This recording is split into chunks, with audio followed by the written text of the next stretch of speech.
Welcome back to the deep dive. When you think about antagonists, bullies, your mind probably goes straight to the movies. Oh, yeah, absolutely. Like Biff Tannen in Back to the Future are always hassling McFly. Or Johnny Lawrence from the original Karate Kid.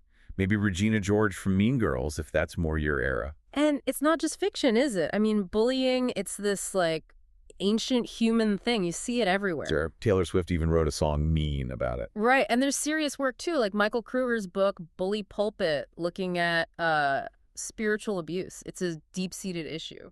So it kind of makes sense that when people read maybe the most famous underdog story ever, David and Goliath from 1 Samuel 17. They jump to the simple lesson. Exactly. Be brave like David. Go beat your giants. And look, there's something to that, obviously, but the sources we've looked at, they really suggest there's, well, a lot more going on. Okay, so that's our mission for this deep dive then, to get past that Sunday school version. Yeah, let's try to find that deeper sort of redemptive meaning. See how David's story isn't just history, but maybe points towards something bigger, something the New Testament really clarifies. Okay, so let's set the scene. We're talking around 1000 BC. Roughly, yeah. Israel's first king, Saul. He's kind of on the outs with God. Right, God's rejected him. But David, this young shepherd guy, he's already been secretly anointed as the next king back in chapter 16. Though he won't actually be king for, another decade? 15 years? Something like that, yeah. So you've got this tension, Israel's current leadership failing, and the future king waiting in the wings. And it all comes to a head in this place, the Valley of Elah. Describe that for us. What does it look like? Well, picture two armies, the Philistines on one hill, the Israelites on the opposite one. And between them, this big, wide open valley. Okay. And that's where he comes out, Goliath, every day, to basically yell at the Israelites. Psychological warfare, really. And the Bible gives us some pretty intense details about this guy, Goliath of Gath. He sounds less like a human and more like a monster from a story.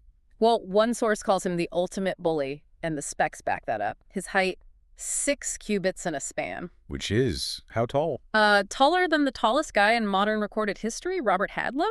Hadlow was 8'11", Goliath was bigger. Wow. Okay. And the gear he's wearing is like a shopping list of intimidation. It really is. Bronze helmet, bronze leg guards, a bronze javelin slung between his shoulders. And that coat of mail. 5,000 shekels of bronze. Yeah, do the math. That's like 125 pounds, maybe more. Just the armor. Before you even get to the weapons. It's an unbelievable image. This giant clad in metal. And his spear. His shaft is like weaver's beam. I mean, think about how thick that is. And the iron spearhead alone weighed 600 shekels. He's basically a walking tank. Designed to be unbeatable. Absolutely. And his challenge reflects that. He yells down, proposes this single combat deal. Send out your best guy. If he wins, we're your servants. If I win, you're ours. A proxy fight for the whole war. But here's the critical bit, the thing that elevates it. Verse 10, Goliath isn't just trash-talking the army. He says, I defy the ranks of Israel this day. He's defying Their God. Exactly. The armies of the living God. That's the real offense here. And how does Israel's leadership, King Saul and the army, react to this divine defiance? Verse 11 is stark. Saul and all Israel were dismayed and greatly afraid. Totally paralyzed, which is key, right? It shows they'd already lost the battle in their hearts. The fear had already beaten them. So total paralysis.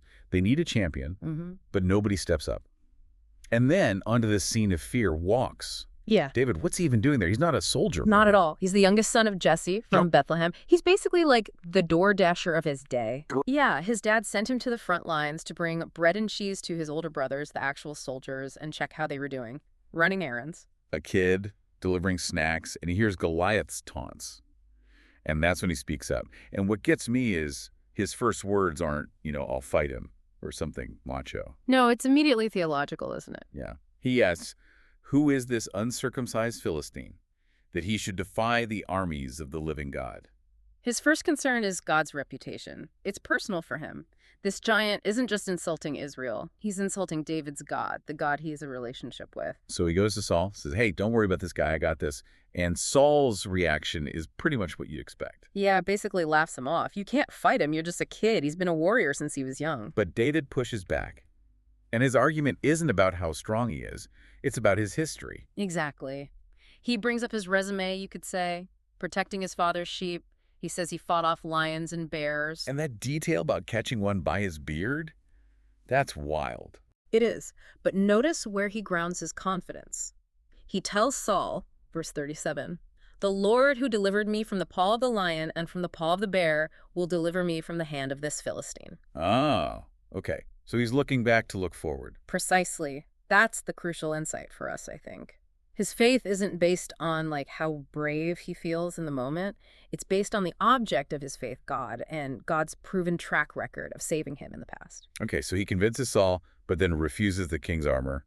Says it's too bulky, he's not used to it. Right. He walks out there with just his shepherd's staff, his sling. And 5 smooth stones he picks up from the stream. That's it. That's it. And when Goliath sees him, this shepherd boy, he's insulted. He curses David. But David's reply is incredible. It sums everything up.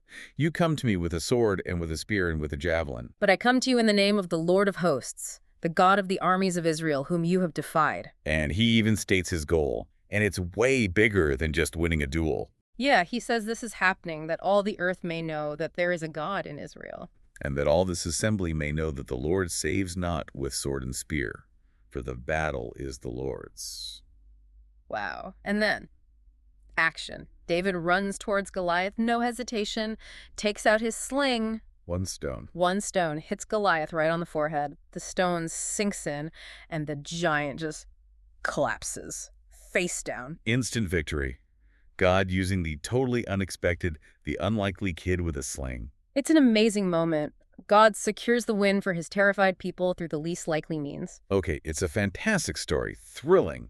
But like you said, if we stop there just thinking, be like David, we kind of miss the deeper point, don't we? I think so, because, let's be honest, who do we really identify with in the story most of the time? Probably not David, facing the giant fearlessly. Right. More often we're like Saul in the Israelite army, aren't we? Just paralyzed by fear, staring at our own Goliath. Yeah, that rings true. Fear is such a powerful force. It really does show you where your trust isn't, you know. Absolutely. And our Goliaths today, they might not be 9-foot Philistines, but they feel just as big. Fear of failure, fear of rejection, financial ruin, maybe just the anxiety of the news cycle. Yeah, the political polarization, the cultural uncertainty. It feels like giants are everywhere. We spend so much energy pointing fingers, right? Oh, yeah. Identifying the external bullies. Oh, yeah. The sources mention that constant cycle.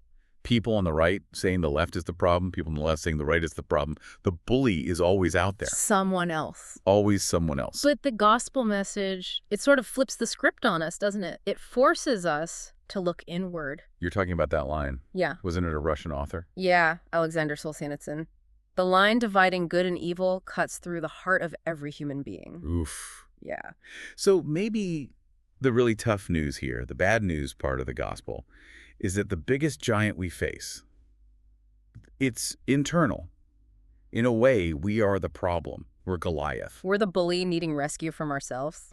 Okay, it's a Yep. challenging thought. It is. But it leads us directly to the good news. Because David's story isn't just about David. It's a preview, a foreshadowing Of Christ. of Christ, the greater David. David beat the physical giant who defied God, but Jesus, the true champion, he came to defeat the ultimate spiritual giants. Sin and death. Exactly. Right. Those are the bullies that empower all the other bullies. I like how that Redeemer pastor put it. The playground analogy. Yeah. Satan, sin, and death are the bullies in the playground.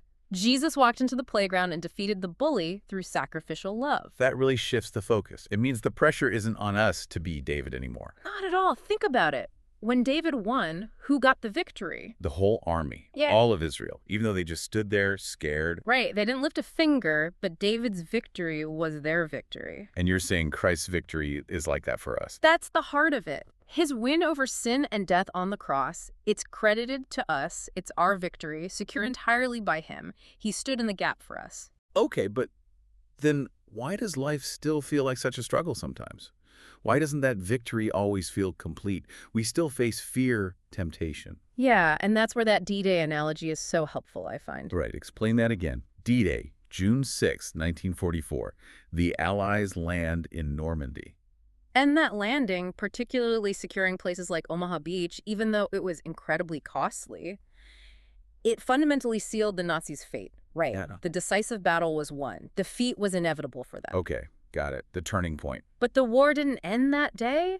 It dragged on for, another 11 months, until VE Day in May 1945. So they were still fighting, still battles, even though the outcome was already decided. Exactly. And theologians call that the now, not yet. Jesus won the decisive victory, our D-Day, through his death and resurrection. That is finished. Done. Secured. But we're still living in the 11 months. We're in the 11 months, still fighting those daily skirmishes against sin, against fear, against the brokenness of the world, even though the ultimate outcome is absolutely guaranteed because of his victory. So wrapping this up, the big takeaway isn't try harder to be David. It's rest in the fact that you have a better David. Jesus Christ has already won the decisive battle for you. His victory is yours. we're freed from that pressure. We rely on his finished work while we navigate the ongoing struggles of these 11 months. That shift in perspective changes everything, which leads to maybe a final thought for you to chew on. Correct?